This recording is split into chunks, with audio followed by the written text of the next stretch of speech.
Hello दोस्तों।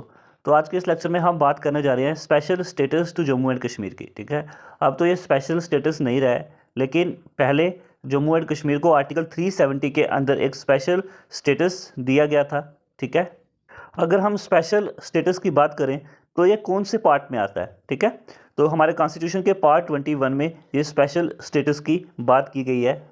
अगर हम अपने कॉन्स्टिट्यूशन की बात करें तो इंडियन कॉन्स्टिट्यूशन में कुछ ऐसे प्रोविज़न हैं जो कुछ टेम्परेरी पीरियड के लिए रहते हैं। ठीक है, वैसे ही एक स्पेशल स्टेटस दिया गया है, जम्मू एंड कश्मीर को दिया गया था टेम्परेरी। ठीक है, ये टेम्परेरी था, ये परमानेंट नहीं था। ठीक है, इसको चेंज भी कर सकते हैं, तो ऐसे ही गवर्नमेंट ने इसको चेंज भी किया। ओके, अगर हम फाइनेंशियल इमरजेंसी की बात करें तो इंडियन प्रेसिडेंट के पास पावर है कि वो पूरे देश में फाइनेंशियल इमरजेंसी लगा सकता है, लेकिन वो सिर्फ जम्मू एंड कश्मीर में ये इमरजेंसी नहीं लगा सकता। ठीक है, फाइनेंशियल इमरजेंसी प्रेसिडेंट जो है वो जम्मू एंड कश्मीर में नहीं लगा सकता था। ठीक है, उसके बाद है जम्मू एंड कश्मीर का एक अपना कॉन्स्टिट्यूशन था। ठीक है, इसके लिए स्पेशल कॉन्स्टिट्यूशनल असेंबली बैठी थी और इन्होंने जो अपना कॉन्स्टिट्यूशन बनाया था 26 जनवरी 1957 को ये तैयार किया था। ओके, और उसके साथ साथ ये डुअल सिटीजनशिप थी इनके पास, एक तो ये इंडियन थे तो दूसरा ये जम्मू एंड कश्मीर की भी सिटीजन थी इनके पास। ठीक है, ये डबल सिटीजनशिप थी जम्मू एंड कश्मीर में, ये भी एक स्पेशल स्टेटस था। ठीक है, उसके साथ अगर हम बात करें प्रॉपर्टी की तो ये सिर्फ जम्मू एंड कश्मीर के जो ही लोग थे वो वहाँ पे प्रॉपर्टी ले सकते थे, बाहर की स्टेट का कोई भी इंसान जो था वहाँ पे प्रॉपर्टी नहीं ले सकता था। ठीक है, और उसके साथ साथ अगर हम बात करें कि जो स्टेट लेजिस्लेटिव असेंबली है जम्मू एंड कश्मीर की, उसमें वही लोग खड़े होंगे जिनके पास जो सिटीजन है जम्मू एंड कश्मीर के, ना कि इंडियन के। ओके, जिसके पास जम्मू एंड कश्मीर की सिटीजनशिप है वही जो स्टेट लेजिस्लेटिव असेंबली है वहाँ पे खड़े हो पाएंगे।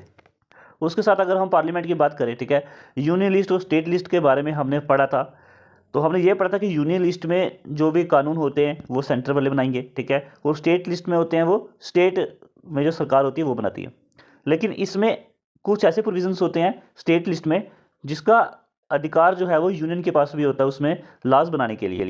लेकिन जम्मू एंड कश्मीर में जो स्टेट लिस्ट है, ठीक है, उसके जितने भी सब्जेक्ट है उसमें सिर्फ स्टेट गवर्नमेंट ही लॉ बना सकती है, सेंटर में अधिकार नहीं थे लॉ बनाने के लिए। ठीक है, तो ये भी एक स्पेशल पावर जो थी वो जम्मू एंड कश्मीर के लोगों के पास थी।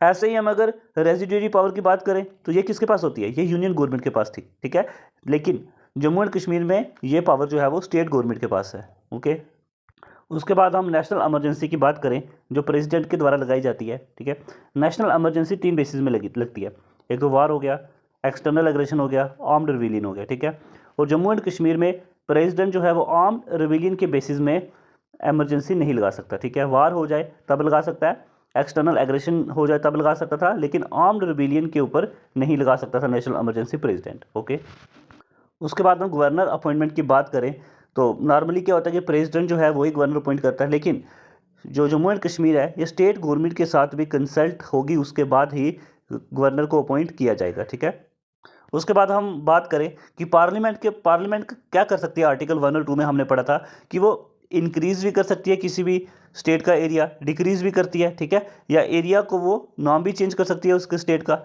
ओके, लेकिन ये सब पावर जो है पार्लियामेंट के पास जम्मू एंड कश्मीर के रिलेटेड नहीं है। ठीक है, जम्मू एंड कश्मीर का जो एरिया जो है वो ना ही पार्लियामेंट इंक्रीज़ कर सकती है, ना ही डिक्रीज़ कर सकती है, और ना ही ये जम्मू का नाम वो चेंज कर सकती है। ओके, तो ये था हमारा आज का लेक्चर।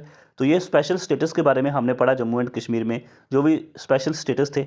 ओके, तो इस वीडियो में इतना ही, नेक्स्ट लेक्चर हम लेकर के आएंगे। ठीक है, धन्यवाद।